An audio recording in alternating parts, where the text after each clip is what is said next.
On the front lines of change in history, a small group of black female mayors leading America. Earlier today, ABC's Lindsay Davis spoke to four of them. Mayor Muriel Bowser of our nation's capital, Mayor Keisha Lance Bottoms of Atlanta, Georgia, Mayor Sharon Weston Broome of Baton Rouge, Louisiana, and Mayor Victoria Woodards of Tacoma, Washington. It's an exclusive sorority of sorts, black women who run some of America's largest cities. I'd like to ask this to all of you. I want to know, how does your blackness make you uniquely positioned for such a time as this? If there's ever been a moment since I've been mayor, and I'm sure my sister mayors can agree with this, this is just a time to lead with our head and our heart in a pure place of care and concern.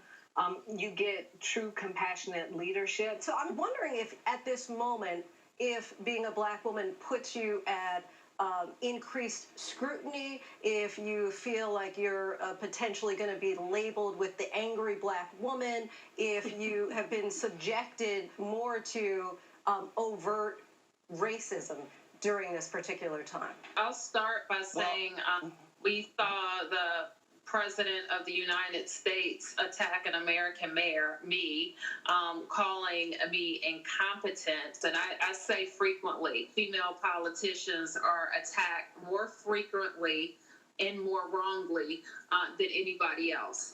But I think that the difference that you're seeing now is there's a critical mass of us, and we have allies. It was D.C. Mayor Muriel Bowser who had this bold message painted on 16th Street leading up to the White House after peaceful protesters were forcibly removed by federal authorities for a presidential photo op. What are you hoping that people are going to take away from that? The president moved the United States Army, troops from around the country to basically police fellow Americans who were peacefully protesting. We were able to push them back from our street and back onto Lafayette Park. And when we reclaimed that space, we really wanted it to be a space for healing, strategizing, and peaceful protest. And mayors, I'm curious what your initial response was when you saw this bold move, and if it's at all something that you might consider doing in your own cities. I sent Mayor Bowser a text, and I said that was a boss blank move, because I was just I was so inspired by the boldness of it personally, just as a fellow mayor, because I could witness the frustration that she was having. And to be able to take that power back in such a symbolic way, I thought was extremely important. Yeah, I wholeheartedly agree. It was a bold move. It has caught attention.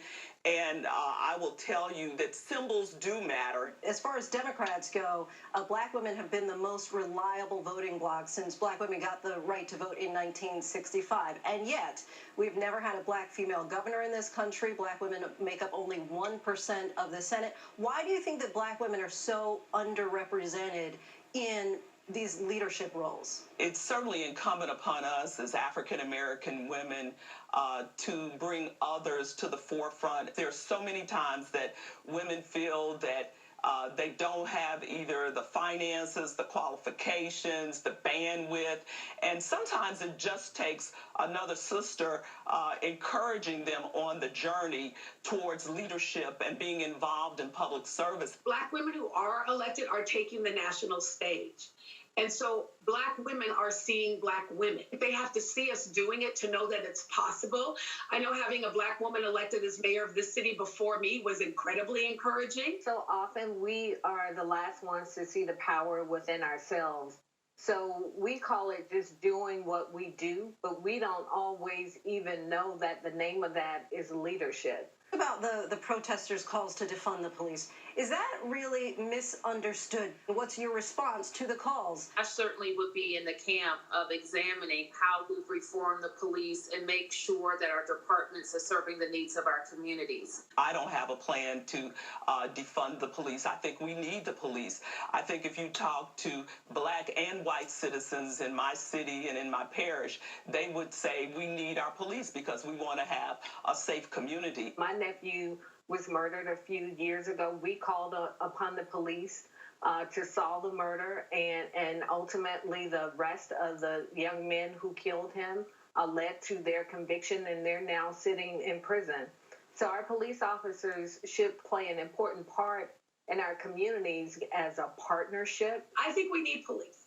I get the reform. We have to do reform. And that's what I think we should be committed to. And then again, just looking at public safety overall. Curious to get your take right now, the state of this country, this moment in time, if you feel and agree with those many women who created the campaign that Vice President Biden must pick a black female as his running mate. I think it would be a good choice for him to do that. And there are certainly many qualified women who can step up to the plate and do the job. Some of them might be on this call right now. I was going to say, some of them very well may be on this call right now. Lindsay, you took the words out of my mouth. I was going to say that, and you're absolutely right. Present person excluded, but you're absolutely right. Black women are the base of our electorate, and we deserve not only a seat at the table, but to be in leadership. Mayors, ladies, sisters, I thank you so much for your time. Thank you. We really appreciate you talking with us. Thank you for having us. Thank you. Thank you for having us. It's good to hear all your voices. Okay. Our thanks to Lindsay. We'll be right back.